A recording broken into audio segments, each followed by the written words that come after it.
Welcome to mathematical science YouTube channel. মাধ্যমিক 2022কে লক্ষ্য করে টার্গেট 100 এর ক্লাস নম্বর 3 10টি গুরুত্বপূর্ণ প্রশ্ন নিয়ে আলোচনা করব। চ্যানেলটিকে লাইক, শেয়ার এবং সাবস্ক্রাইব করতে ভুলো না। বন্ধুদের সঙ্গে শেয়ার করো। এরকম পরপর কতগুলি ক্লাস আসবে গুরুত্বপূর্ণ প্রশ্ন নিয়ে। এর আগেও 1 নম্বর ও 2 নম্বর ক্লাসে 10টি 20টি প্রশ্নের উত্তর আমি আলোচনা করেছি। আজকের আবার নতুন 10টি প্রশ্নের উত্তর নিয়ে আলোচনা করব।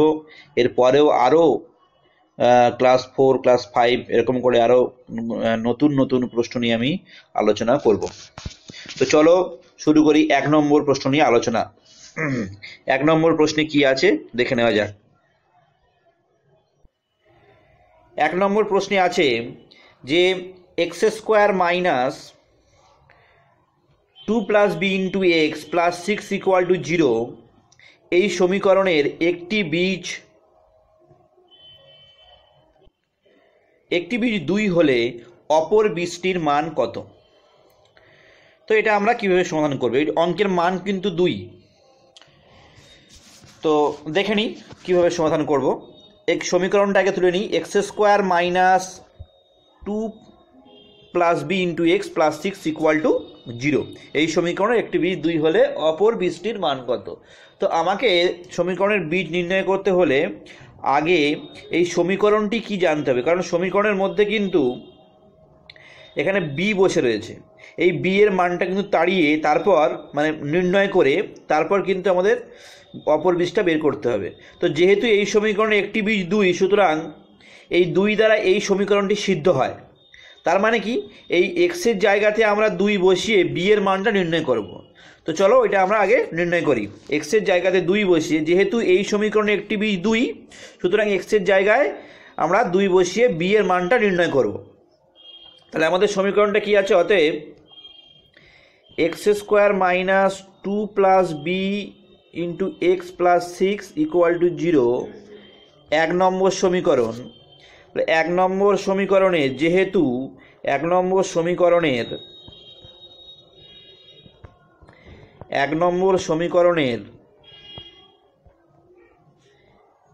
একটি বীজ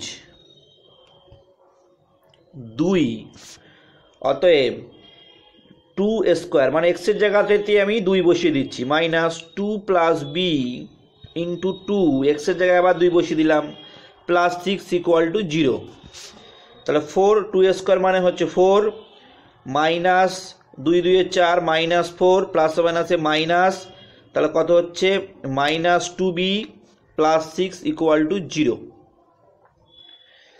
আচ্ছা, তাহলে প্লাস 4 মাইনাস 4 কেটে যাচ্ছে, তাহলে minus 2b plus 6 equal to 0।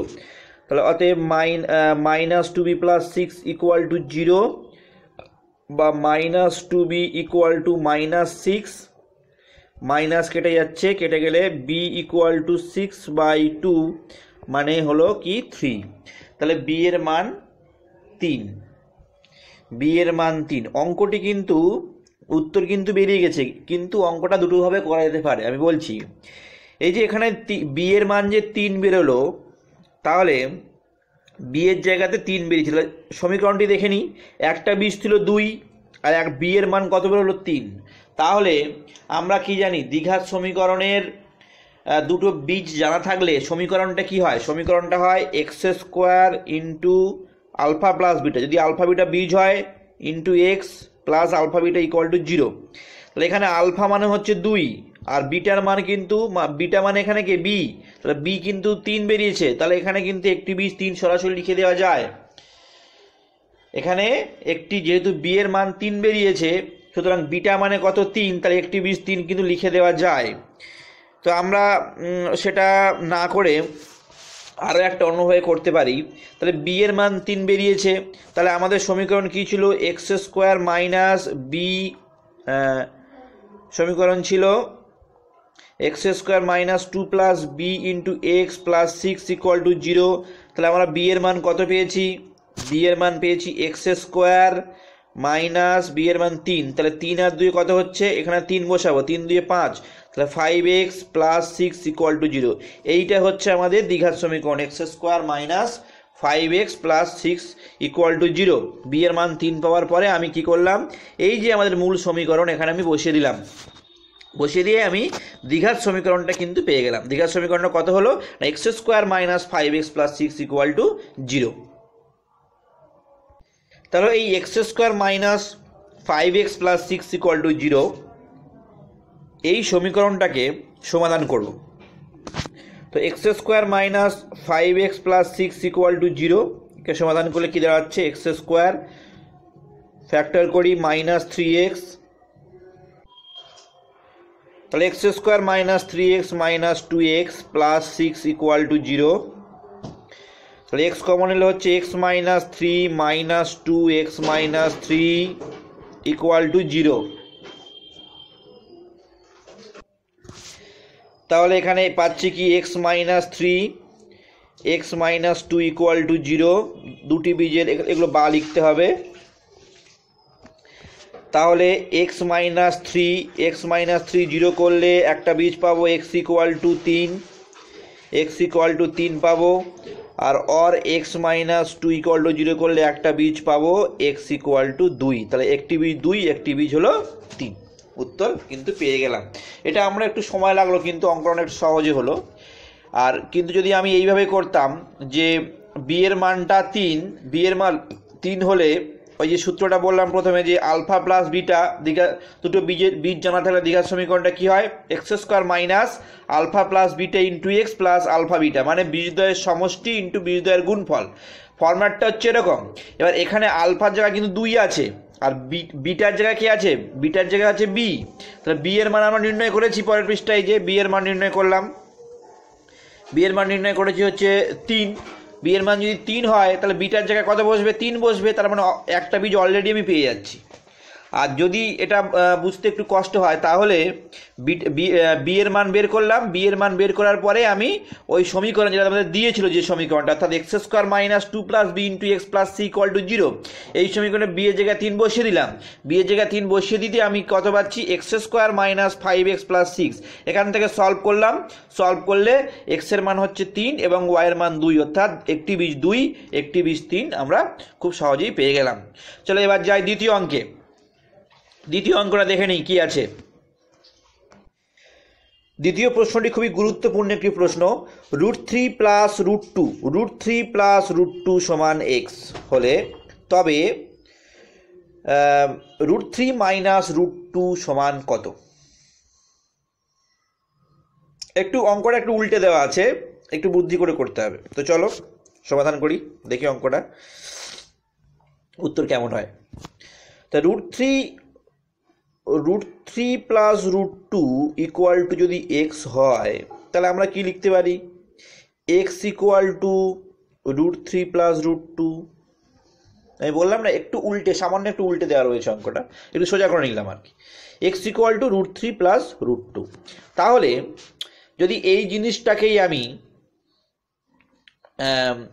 তাহলে এই যে এক্স ইকুয়াল টু √3 প্লাস √2 আছে, যদি আমি এটাকে কি বলবো, মানে উভয় পক্ষে উল্টে নিই আর কি, মানে 1/x ইকুয়াল টু কী হবে তাহলে 1/√3 প্লাস √2, মানে এর নিচে তো 1, এক্সের নিচে হর 1, পুরোটার নিচেও 1, তাহলে আমি জাস্ট এটাকে উল্টে নিলাম। উল্টে নিলে কী হচ্ছে 1/x, x/1 ছিল, উল্টে দিচ্ছি 1/x, তাহলে এদিকে উল্টে দিতে হবে উভয় পক্ষে, তাহলে 1/√3 প্লাস √2।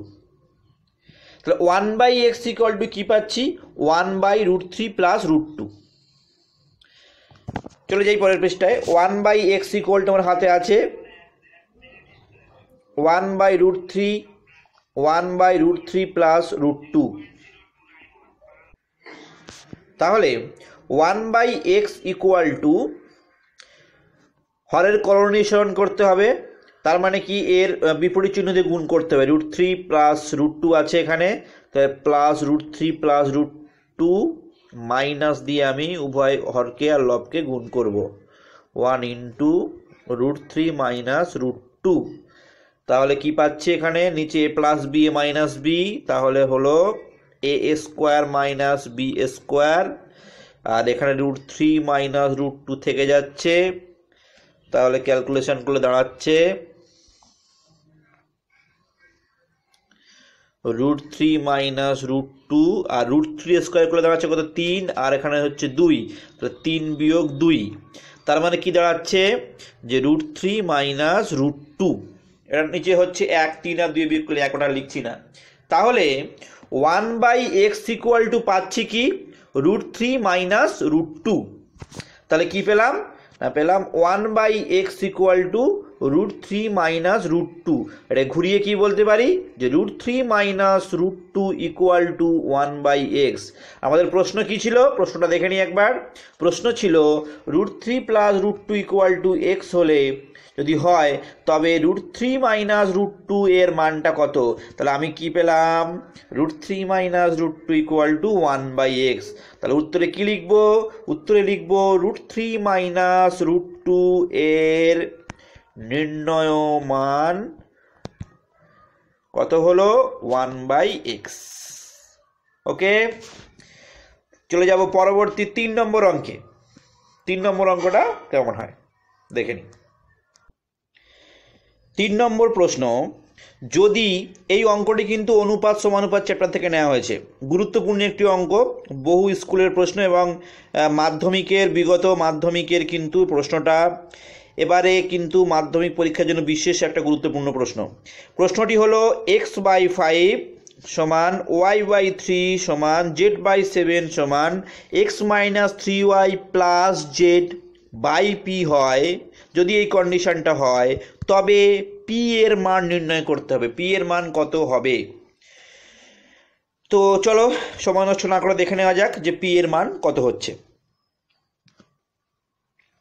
তাহলে এই অঙ্কটি সমাধান করার জন্য প্রথমে কি করতে হবে যে x/5 equal to y/3 equal to z/7 equal to x - 3y plus z/p সমান কে ধরি।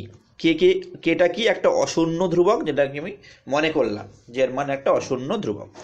এটা কিন্তু অবশ্যই পরীক্ষার খাতায় নট ইকুয়াল টু 0 কথাটা কিন্তু লিখতেই হবে, এবং ধরি এখানে ধরি এটা সমান কে, এবং কে কিন্তু অবশ্যই অশূন্য। বারবার বলছি, এই কে যদি অশূন্য না দেওয়া হয় তাহলে কিন্তু অর্থহীন হয়ে গেল। এটা কিন্তু পাশে ব্র্যাকেটের কে এর পাশে লিখে দিতে হবে কে নট ইকুয়াল টু 0। তাহলে আমরা কি পাচ্ছি যে x/5 equal to y/3 equal to z/7 equal to x - 3y plus z/p equal to K, অর্থাৎ এই x/5 সমান কে, y/3 সমান কে, আবার z/7 সমান কে, আবার x - 3y plus z/p equal to কে।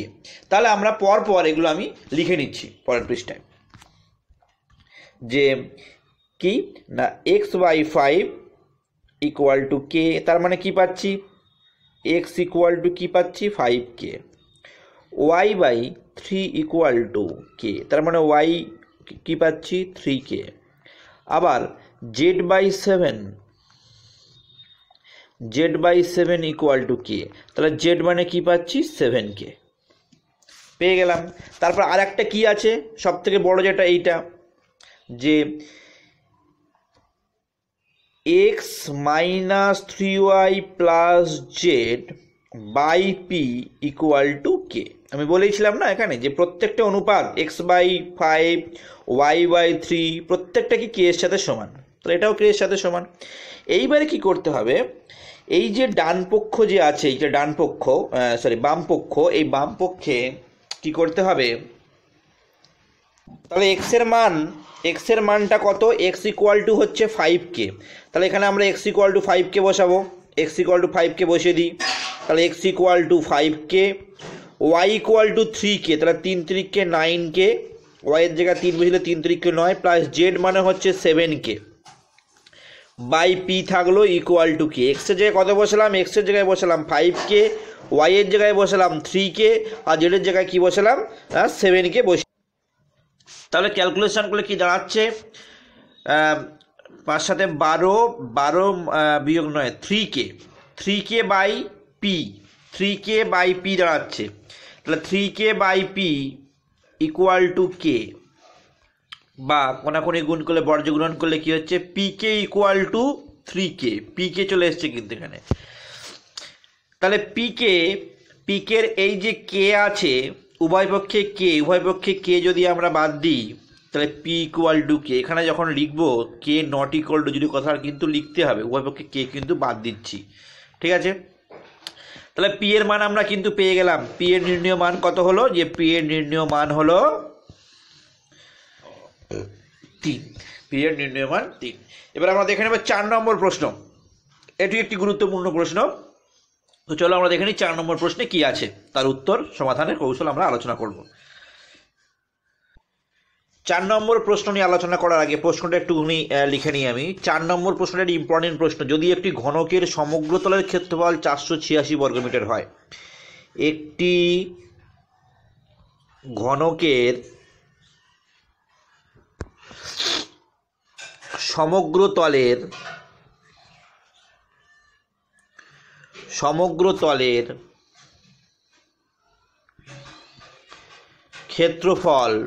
486 বর্গমিটার,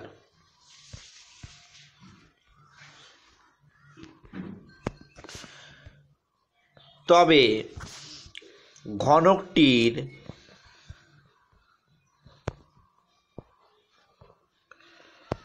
কর্ণের দৈর্ঘ্য কত হবে, তার নির্ণয় করতে হবে। একটি ঘনকের সমগ্র তলের ক্ষেত্রফল 486 বর্গমিটার, তবে ঘনকটির কর্ণের দৈর্ঘ্য কত হবে আমাদের নির্ণয় করতে হবে। তো চলো শুরু করা যাক অঙ্কটি। কত হবে কর্ণের দৈর্ঘ্য সেটা আমরা নির্ণয় করব। এটি আয়তঘন চ্যাপ্টারের একটি গুরুত্বপূর্ণ প্রশ্ন, দেখে নেওয়া যাক কীভাবে আমরা সমাধান করতে পারি অঙ্কটি। তাহলে আমরা কি জানি যে ঘনকের সমগ্র তলের ক্ষেত্রফল হয় 6 ইন্টু বাহু হোল স্কোয়ার। ঘনকের সমগ্র তলের ক্ষেত্রফলটা কি 6 ইন্টু বাহু হোল স্কোয়ার। আর ঘনকের কর্ণের দৈর্ঘ্য সূত্র কি, বাহু গুণ √3। আমি লিখে দিচ্ছি এখানে, ঘনকের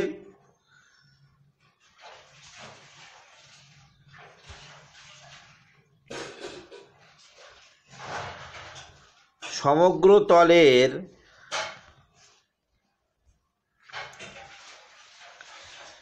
ক্ষেত্রফল 6 ইন্টু বাহু হোল স্কোয়ার বর্গ একক। তাহলে আমাদের তো সমগ্র ক্ষেত্রফল দেওয়া আছে 486 বর্গমিটার। তাহলে 6 ইন্টু বাহু হোল স্কোয়ার, 6 ইন্টু বাহু হোল স্কোয়ার সমান কত আছে, 486, 486।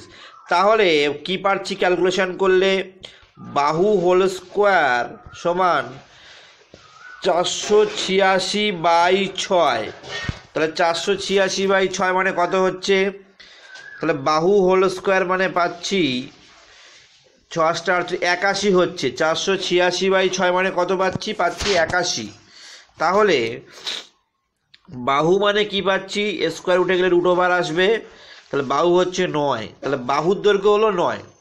তাহলে বাহু পেয়ে গেলে এবার ঘনকের কর্ণের দৈর্ঘ্য সূত্র কি, ঘনকের কর্ণের দৈর্ঘ্য সমান বাহু গুণ √3 একক, একক। তাহলে আমরা বাহু পেয়েছি 9 মিটার, যেহেতু এটা এই যে ক্ষেত্রফলটা দেওয়া ছিল আমার, যে সমগ্র তলের ক্ষেত্রফল 486 বর্গমিটার, সেখান থেকে আমি 6 ইন্টু বাহু হোল স্কোয়ার বর্গ একক থেকে আমি কত পেলাম, বাহু মানে পেলাম 9 মিটার। তাহলে বাহু যদি 9 মিটার হয়, এটা মিটার হয়, তাহলে কর্ণ কত, বাহু ইন্টু √3, তাহলে 9, বাহুর জায়গায় 9 √3 মিটার। এটা হচ্ছে কত, কর্ণের দৈর্ঘ্য। তাহলে উত্তর আমরা পেয়ে গেলাম, ঘনকের কর্ণের দৈর্ঘ্য কত, 9 √3 মিটার। ভেরি ভেরি ইম্পর্টেন্ট অঙ্ক এটা। চলে যাই 5 নম্বর প্রশ্ন নিয়ে আলোচনায় পর্বে। 5 নম্বর প্রশ্ন কি আছে দেখে নিই। 5 নম্বর প্রশ্ন একটি ইম্পর্টেন্ট প্রশ্ন। একটি আয়তঘন চ্যাপ্টার থেকে 6 সেমি বাহু বিশিষ্ট বাহু বিশিষ্ট দুটি ঘনককে পাশাপাশি যোগ করলে পাশাপাশি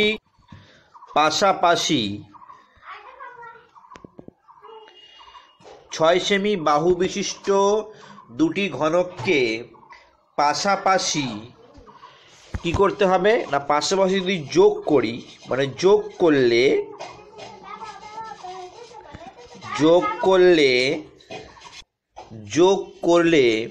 যে আয়তঘনক পাওয়া যায়, ঘনক থেকে কি হচ্ছে আয়তঘনক পাওয়া যায়, যে আয়তঘনক পাওয়া যায় তার আয়তন কত। তাহলে আমাদের ছিল কি, দুটি ঘনক ছিল, তাদের বাহু হচ্ছে 6 সেমি। আচ্ছা, ঘনকের বাহু যদি 6 সেমি হয় তাহলে দৈর্ঘ্য 6 সেমি হবে, প্রস্থ 6 সেমি হবে, উচ্চতাটাও কিন্তু 6 সেমি হবে। এরকম দুটি ঘনককে পাশাপাশি যুক্ত করে কি পাচ্ছি না, একটা আয়তঘনক পাচ্ছি। এবারে আমরা ছবিটা আঁকবো, কিন্তু ছবিটার উপরে কিন্তু অঙ্কটা দাঁড়িয়ে আছে।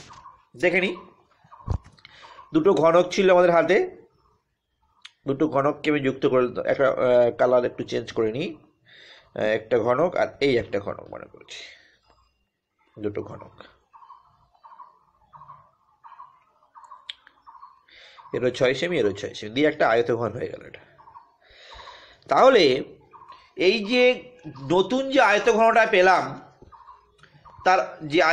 পেলাম, তার কিন্তু দৈর্ঘ্যটা কিন্তু বেড়ে গেল, 6 6 12 হলো, কিন্তু ওর যে প্রস্থ, যে নতুন যে আয়তঘনের যে প্রস্থ, সেই প্রস্থ কিন্তু ওই আগের ঘনকের মতোই থাকলো 6, এবং উচ্চতাটাও কিন্তু 6 দেবো, শুধু পরিবর্তন হলো কোনটা, প্রস্থটা পরিবর্তন হলো। তাহলে নতুন যে আয়তঘনক পেলাম, নতুন আয়তঘনকটির দৈর্ঘ্যটা কত হলো না, দৈর্ঘ্যটা হলো 6 যোগ 6 12 সেমি, আর প্রস্থ তো একই থাকবে, ওই ঘনকের প্রস্থের মধ্যে থাকবে। তাহলে প্রস্থ হচ্ছে 6 সেমি, এবং উচ্চতাটাও কত, উচ্চতাও একই থাকবে, আগের ঘনকের মধ্যেই থাকবে, উচ্চতা কিন্তু কোনো পরিবর্তন হচ্ছে না, আগেও যা ছিল এখনও তাই আছে, উচ্চতা হলো 6 সেমি। তাহলে একটা আয়তঘনকের দৈর্ঘ্য পেলাম 12 সেমি, প্রস্থ পেলাম হচ্ছে 6 সেমি, এবং উচ্চতা হলো 6 সেমি। তাহলে আয়তঘনকটির আয়তন কত হবে? অতএব আয়তঘনকটির কি হবে না, আয়তন কত হবে আমাদের,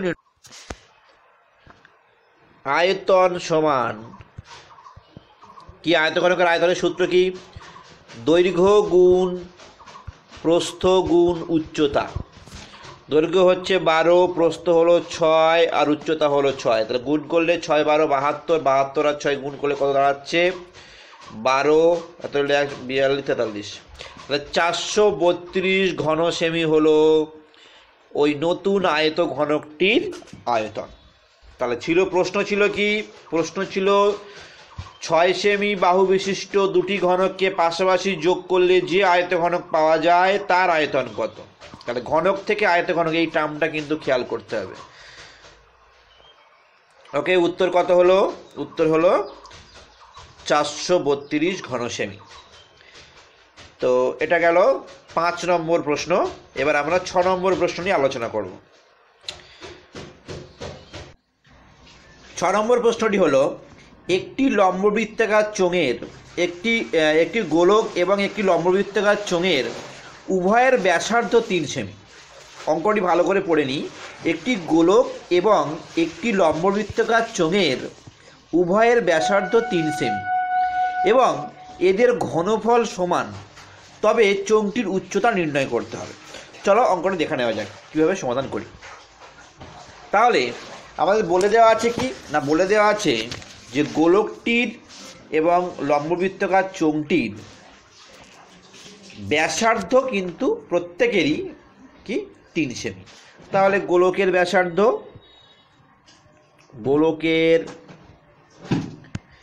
ব্যাসার্ধ কত 3 সেমি। তাহলে গোলকটির আয়তন কত হবে? তাহলে গোলকটির আয়তন হবে, অতএব গোলকের আয়তন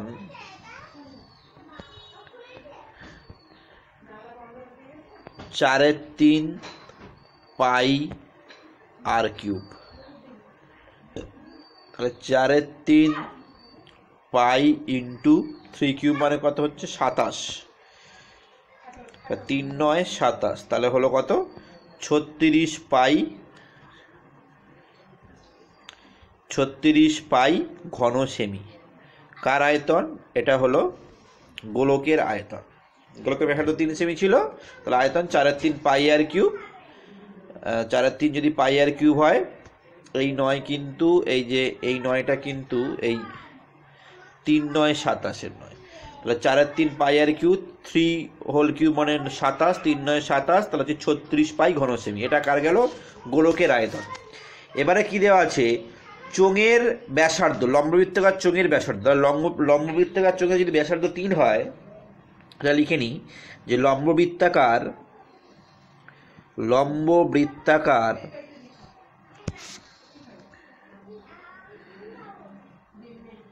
চোঙের ব্যাসার্ধ কত হচ্ছে না 3 সেমি।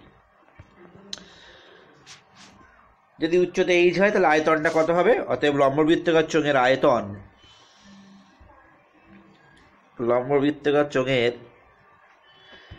আয়তনটা কত হবে? আয়তন হবে পাই আর স্কোয়ার। আর মানে কত? 3 আর স্কোয়ার এইচ, পাই আর স্কোয়ার এইচ। তাহলে 3 3 9, 9 পাই এইচ ঘন সেমি। এটা কার? না লম্ববৃত্তাকার চোঙের ব্যাসার্ধ দেওয়া ছিল, আয়তনটা পেয়ে গেলাম। এবার প্রশ্নটা দেখে নিই আমি। প্রশ্নতে কি লেখা আছে? যে এদের ঘনফল সমান। আয়তন আর ঘনফল কিন্তু একই জিনিস। তাহলে ঘনফল যদি সমান বলে দিয়েছে, তাহলে আমি লম্ববৃত্তাকার চোঙের ঘনফল পেয়েছি কত?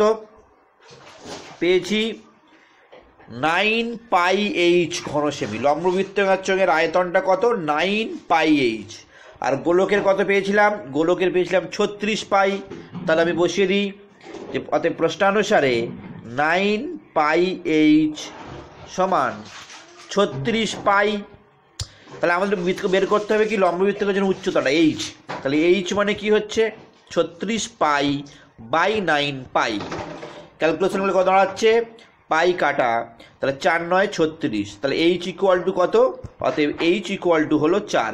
অতএব লম্ববৃত্তাকার চোঙটির উচ্চতা কত হবে? অতএব লম্ববৃত্তাকার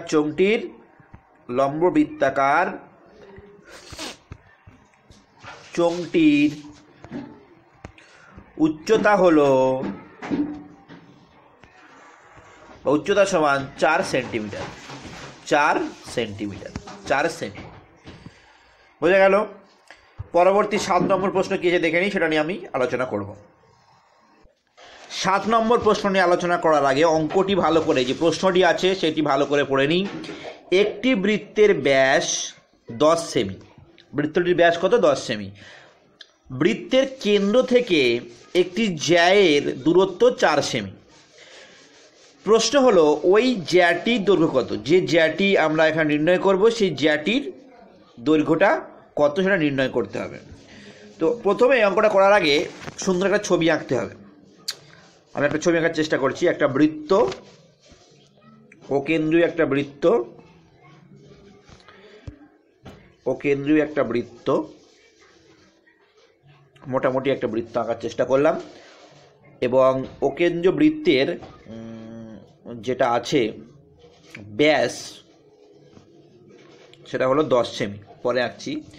এবং একটা জ্যা আছে, যে জ্যাটার কেন্দ্র থেকে দূরত্ব, মনে করলাম এবি একটা জ্যা, ও কেন্দ্রীয় বৃত্তের এবি একটা জ্যা। এই এবি যে জ্যাটা, এর কেন্দ্র থেকে দূরত্ব হচ্ছে কত? 4 সেন্টিমিটার। ওকে। এবং তাহলে এই যে পুরো যে ব্যাস, এটা কত? 10 সেন্টিমিটার। মনে করলাম পি এ হচ্ছে ব্যাস, তাহলে আমাদের এই ও এটা কত হবে, অর্ধেক হবে না?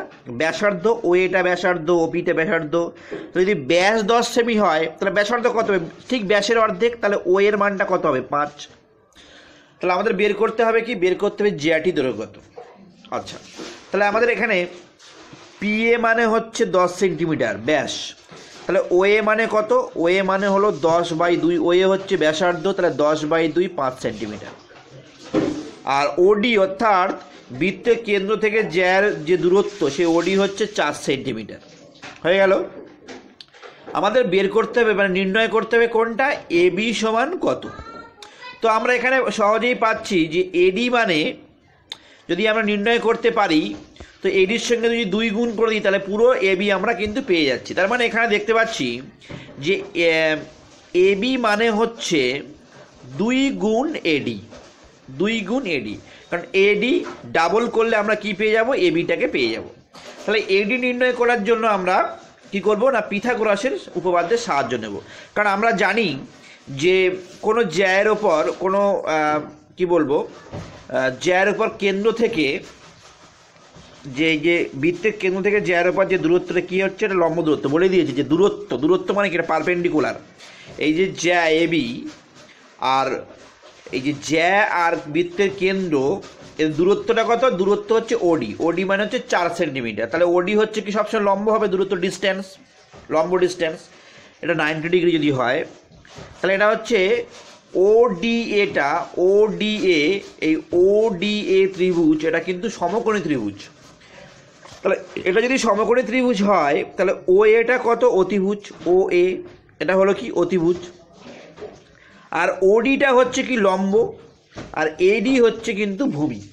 তাহলে আমাদের অতিভুজ স্কোয়ার সমান লম্ব স্কোয়ার প্লাস ভূমি স্কোয়ার যদি করি তাহলে কিন্তু আমাদের এখান থেকে এডি বেরিয়ে যাচ্ছে।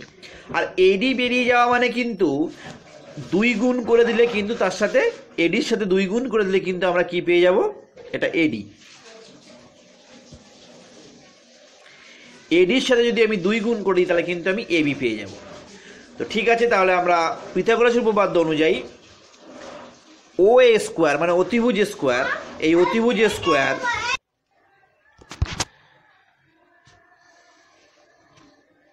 তাহলে ওডি স্কোয়ার, ওডি না ভুল হচ্ছে, ও এ স্কোয়ার, অতিভুজ হচ্ছে ও এ,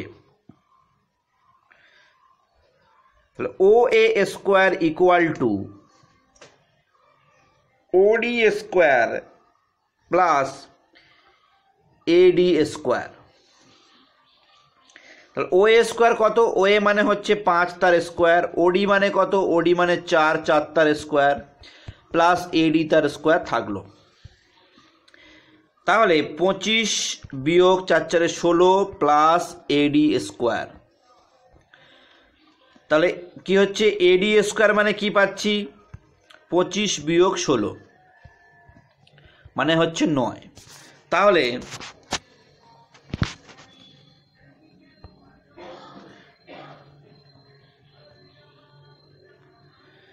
এডি স্কোয়ার মানে হলো 9। তাহলে এডি মানে কত হবে?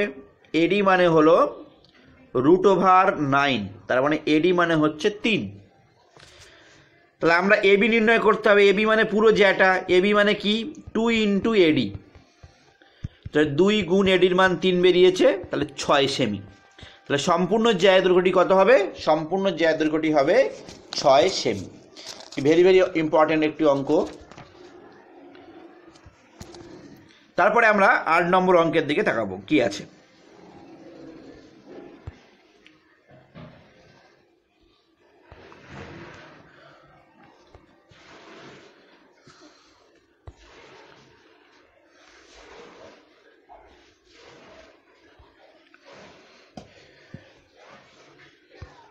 আট নম্বর অঙ্কটি হলো, যদি পি সমান 3 - 1/p হয় তাহলে 4p/p² প্লাস p প্লাস 1 মানে কত?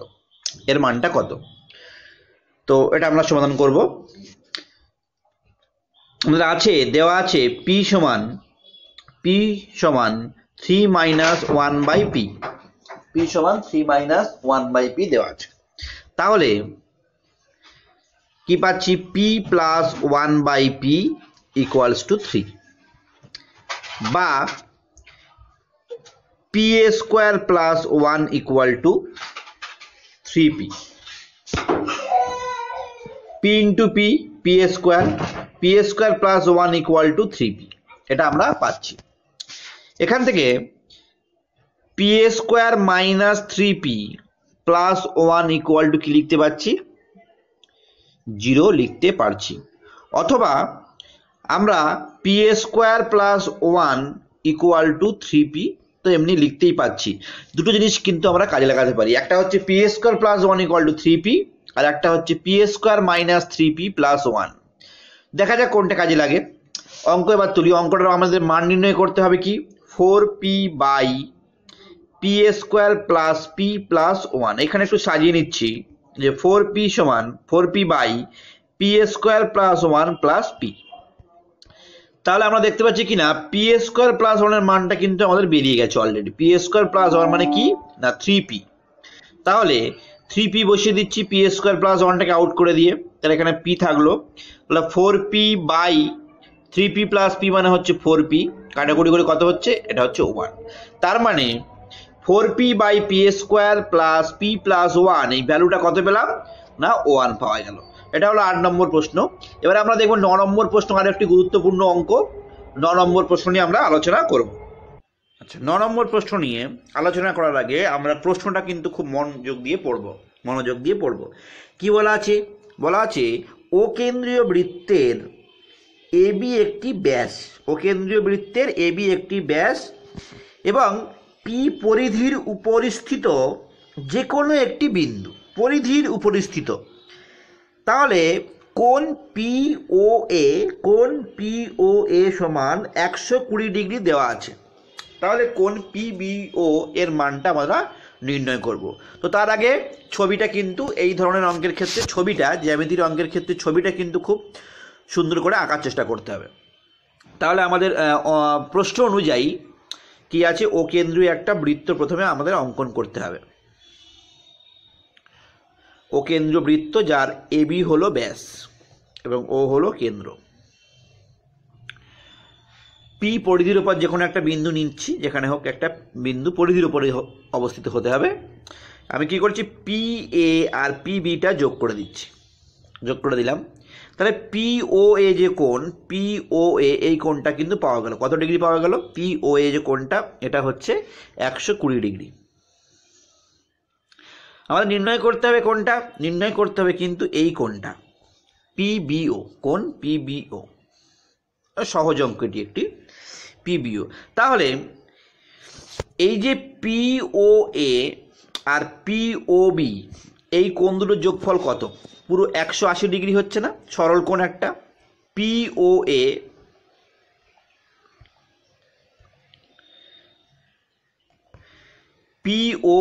এবং POB এর যোগফলটা কত? 180 ডিগ্রি। তাহলে কোণ POA যোগ কোণ POB সমান কি 180 ডিগ্রি। কারণ কি? এটা সরল কোণ। তাহলে PO এর মান জানা আছে, তাহলে 120 ডিগ্রি যোগ কোণ POB সমান 180 ডিগ্রি।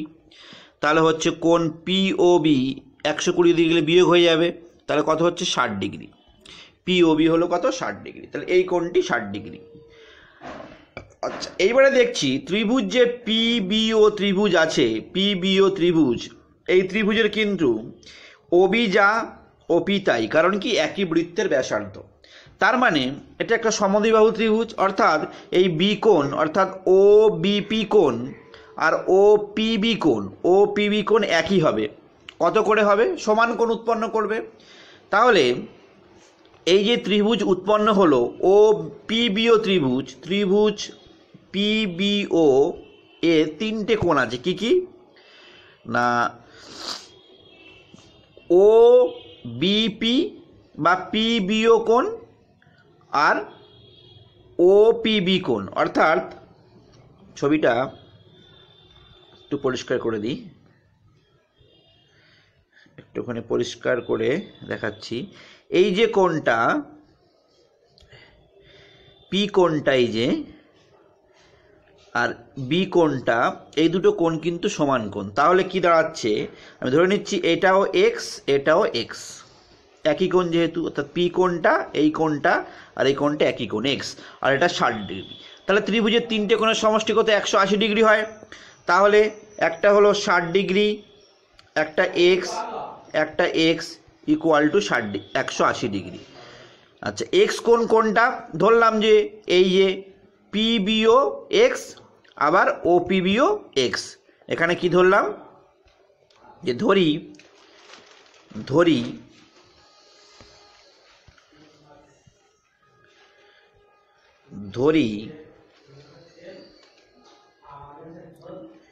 পিবিও সমান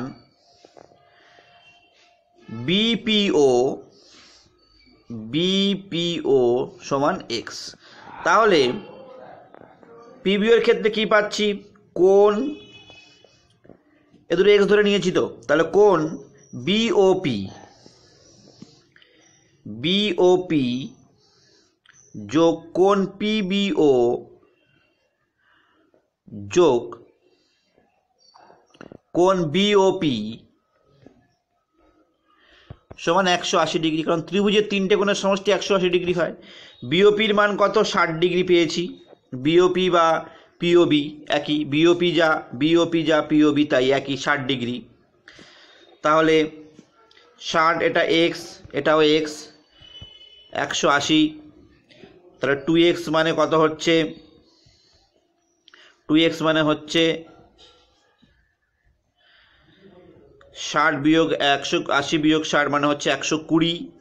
তাহলে এক্স ইকুয়াল টু হলো 60 ডিগ্রি। তাহলে এক্স ইকুয়াল টু যদি 60 ডিগ্রি হয়, তার মানে কি দাঁড়াচ্ছে? যে আমি কি ধরেছিলাম এখানে ধরেছিলাম যে বিপিও এক্স 60 ডিগ্রি। তাহলে পিবিও কোণ বিপিও সমান 60 ডিগ্রি। অর্থাৎ আমি উত্তর পেয়ে গেলাম, কিন্তু কোণ পিবিও সমান 60 ডিগ্রি। এই কোণটা আমাদের 60 তিনটেই 60। তাহলে এটা সমবাহু ত্রিভুজ। একটা কনক্লুশনে আসতে পারি, সমবাহু ত্রিভুজ এবং প্রতিটা কোণের মান 60 ডিগ্রি। এবারে আমরা লাস্ট অঙ্ক, আজকের ক্লাসের 10 নম্বর অঙ্কটা আমরা ক্লাসে আলোচনা করব। আজকে ক্লাসে শেষ অঙ্ক 10 নম্বর অঙ্ক নিয়ে আলোচনা করব। দেখে নেওয়া যাক 10 নম্বর অঙ্কটা কি আছে। 10 নম্বর অঙ্কটি খুবই একটা গুরুত্বপূর্ণ অঙ্ক। 2 টু দ্য পাওয়ার 119 ও 3 টু দ্য পাওয়ার 102 এদের মধ্যে কে বৃহত্তম?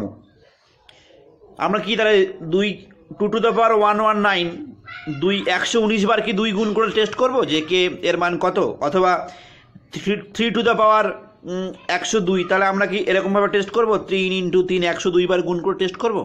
না, এটা আমরা একটা খুব সহজ উপায়ে অঙ্কটা নির্ণয় করব যে কে বৃহত্তম এবং কে ক্ষুদ্রতম। তো আমাদের তার জন্য কি করতে হবে? এই 119 আর 102 এই যে ঘাত সংখ্যাটি আছে, যে ঘাত সংখ্যাগুলো আছে, অর্থাৎ 2-এর যে ঘাত 119 এবং 3-এর যে ঘাত 102, এই 119 আর 102 এর গসাগু নির্ণয় করতে হবে। তো 102 আর 119 এর গসাগু নির্ণয় করে নিয়ে প্রথমে দুভাবে করতে পারি, ভাগ প্রক্রিয়া অথবা উৎপাদকী বিশ্লেষণ করে। তো ভাগ প্রক্রিয়ার সাহায্যে গসাগু করলে খুব সহজেই হবে। 119 গসাগু নির্ণয় করলে দাঁড়াচ্ছে 102 এককে 102 থাকে 17, তারপর আবার 102 6 102, তাহলে গসাগু হচ্ছে 17। অর্থাৎ দেখছি কি 119 ও 102 এর গসাগু কত হলো? গসাগু হলো 17। তাহলে আমরা এবার কি করব? এই 2 টু দ্য পাওয়ার 119কে গসাগু দিয়ে ভাগ করব, আর 3 টু দ্য পাওয়ার 102 যে ঘাত সংখ্যা থেকে গসাগু দিয়ে ভাগ করব। বলে দেখছি 2 টু দ্য পাওয়ার কত আসছে? এটা 7, এটা আসছে 3 টু দ্য পাওয়ার 6।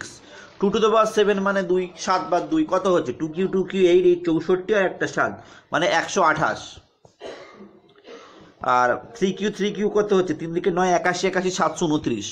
তার মানে এর থেকে পরিষ্কার বোঝা যাচ্ছে যে 2 টু দ্য পাওয়ার 119 এই মানটা কিন্তু ছোট, আর 3^102 এটার মানটা কিন্তু 729 হচ্ছে। সুতরাং আমরা খুব সহজে কনক্লুশনে আসতে পারি যে 3^12 ইজ অলওয়েজ গ্রেটার দ্যান 2^119। তাহলে অতএব এইটা হচ্ছে 3^102টা কি না, এটা হলো বৃহত্তম। তো আজকের ক্লাসে এই পর্যন্তই থাকলো। পরবর্তী ক্লাসে আরও 10টি গুরুত্বপূর্ণ অঙ্ক নিয়ে আমি আলোচনা করব। এগুলো ভালো করে সবাই প্র্যাকটিস করো, সামনেই মাধ্যমিক পরীক্ষা। ক্লাস 1, ক্লাস 2, ক্লাস 3 মোট 30টি গুরুত্বপূর্ণ প্রশ্ন নিয়ে আলোচনা হলো। পরে আরও একটি ক্লাস আসবে আরও নতুন 10টি প্রশ্ন নিয়ে। এগুলোর প্রত্যেকটা কিন্তু বিগত বছরের মাধ্যমিক পরীক্ষার প্রশ্ন, প্রত্যেকটা প্রশ্ন যা নিয়ে আলোচনা করলাম, এবং তার মধ্যে কিছু গুরুত্বপূর্ণ অঙ্ক যেগুলো বারবার পরীক্ষায় পড়ে, ভালো করে প্র্যাকটিস করো। আশা করি সবাই ভালো করে প্র্যাকটিস করবে। ওকে, থ্যাংক ইউ।